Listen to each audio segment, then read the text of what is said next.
Hello friends, welcome back to our YouTube channel Vakil Karo. मैं आपकी legal adviser खुशबू जहांगीर और आज हम डिस्कस करने वाले हैं एक बहुत ही इंपॉर्टेंट लैंडमार्क जजमेंट के बारे में जो कि इलाहाबाद हाई कोर्ट ने पास किया है फरवरी 2022 में। इसमें आप ये बोर्ड पर देख सकते हैं कि पतियों के लिए खुशखबरी। यस, इस केस में ये पतियों के लिए बहुत ही बड़ी खुशखबरी आई है कि यहाँ पर जो मेंटेनेंस से रिलेटेड केस होते हैं सेक्शन 125 ऑफ सीआरपीसी उसके अंतर्गत अब पतियों के खिलाफ अरेस्ट वारंट पुलिस इशू नहीं करवा सकती है। कि जब भी मेंटेनेंस की एप्लीकेशन लगाई जाती है तो यहाँ पर जब मेंटेनेंस कोर्ट के द्वारा, फैमिली कोर्ट के द्वारा यहाँ पर पास कर दिया जाता है, ऑर्डर निकाल दिया जाता है, लेकिन पति कुछ रीजन की वजह से जब वो मेंटेनेंस नहीं दे पाते हैं तो उस मेंटेनेंस के ड्यू के लिए यहाँ पर जब एग्जीक्यूशन की डिक्री लगाई जाती है, एग्जीक्यूशन लगाया जाता है उस पत्नी के द्वारा, तो यहाँ पर उस एग्जीक्यूशन के खिलाफ उस पति के लिए यहाँ पर अरेस्ट वारंट इशू नहीं करवा सकती है और ना ही अब यहाँ पर कोई भी कोर्ट, कोई भी जज जो है यहाँ पर उस पति के खिलाफ अरेस्ट वारंट इशू नहीं कर सकेगा। लेकिन जैसा कि आप सभी को पता है कि हमारे लॉ के अंतर्गत हर एक चीज के एक्सेप्शन है, तो इस केस में भी एक्सेप्शन है कि ऐसा नहीं है कि मतलब सारे केसों में पति के खिलाफ अरेस्ट वारंट इशू नहीं करा जा सकता है, लेकिन कुछ स्पेशल रीजंस हो सकते हैं, कुछ कारण हो सकते हैं, उस स्थिति में यहाँ पर किया जा सकता है। तो इस वीडियो को एंड तक जरूर देखिएगा क्योंकि ये है पतियों के लिए खुशखबरी। तो उम्मीद करती हूँ कि आपको ये वीडियो बहुत ही पसंद आने वाला है। तो चलिए शुरुआत करते हैं इस वीडियो की। अब इस केस का नाम है Vipin Kumar versus state of UP and others. ये 2022 में ही आया है, जैसा मैंने बताया कि फरवरी 2022 में आया है। इस केस का नाम याद रख लीजिए क्योंकि इस केस की साइटेशन आपको मेंशन करनी होती है जब भी यदि मान लो कोई जज यहाँ पर आपके खिलाफ यदि अरेस्ट वारंट इशू करने की बात कहता है या फिर कोई पुलिस आपसे बात करवाता है या फिर आपकी पत्नी अरेस्ट वारंट निकालने के लिए आपके पीछे पड़ी रहती है कि जब आपने मेंटेनेंस नहीं दिया है तो उस सिचुएशन में आपके खिलाफ यहाँ पर अरेस्ट वारंट इशू नहीं किया जाएगा। अब होता क्या है कि इस केस में ऑनरेबल इलाहाबाद के हाई कोर्ट ने ये बात क्लियर करी कि जब सेक्शन 125 ऑफ सीआरपीसी की जो एप्लीकेशन लगाई जाती है, जिसे हम मेंटेनेंस की एप्लीकेशन कहते हैं, कि जब मेंटेनेंस यहाँ पर पास किया जाता है, मेंटेनेंस की यहाँ पर डिग्री पास कर दी जाती है, ऑर्डर निकाल दिए जाते हैं फैमिली कोर्ट के द्वारा, लेकिन पति जो है मेंटेनेंस नहीं देता है किसी भी XYZ रीजन की वजह से, मान लो 2 महीने वो डिले हो गया, 3 महीने वो डिले हो गया, 4 महीने वो डिले हो गया, वो नहीं दे पा रहा है मेंटेनेंस किसी भी XYZ रीजन की वजह से,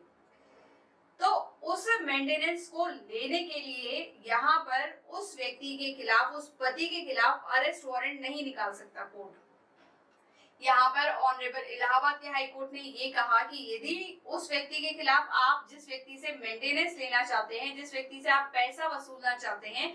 उसी के खिलाफ यदि आप यहाँ पर अरेस्ट वारंट निकाल देंगे और अरेस्ट वारंट के चलते उस व्यक्ति को, उस पति को यदि जेल हो जाती है तो ना तो आपको पैसा मिलेगा और ऊपर से उस व्यक्ति को जेल भी भुगतनी पड़ रही है। तो ऐसा नहीं हो सकता है, ऐसा नहीं चलेगा कि एक ही टाइम पर उसी व्यक्ति से आपको पैसा भी लेना और उसी व्यक्ति को आपने जाकर के यहाँ पर जेल में बंद कर दिया। तो यदि कोई भी पति के खिलाफ यदि ऐसा अरेस्ट वारंट आता है तो आप इस केस को मेंशन करिए, आपके खिलाफ अब से अरेस्ट वारंट नहीं निकल सकता है कि इन ड्यू ऑफ मेंटेनेंस, यानी कि यदि आपने मेंटेनेंस नहीं दे पाए हैं किसी भी XYZ रीजन, लेकिन जो रीजन होने चाहिए वो स्ट्रॉन्ग होने चाहिए। यदि मान लो आपने ऐसा ही कुछ रीजन दे दिया कि मैं तो आउट ऑफ स्टेशन था, मुझे तो पता नहीं था, या फिर ऐसा कुछ नॉर्मल रीजन यहाँ पे नहीं चलेंगे। जैसा मैंने हर वक्त कहा, जैसे मैंने इस वीडियो की शुरुआत करने से पहले आपको कहा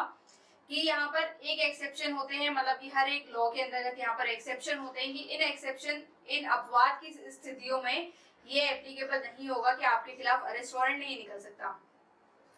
फॉर एग्जाम्पल, डिग्री को पास हुए काफी टाइम हो चुका है, मेंटेनेंस आपके ऊपर बांध दिया गया है, आपकी अच्छी खासी तनख्वाह है, पति महीना 1 लाख रुपए कमाता है,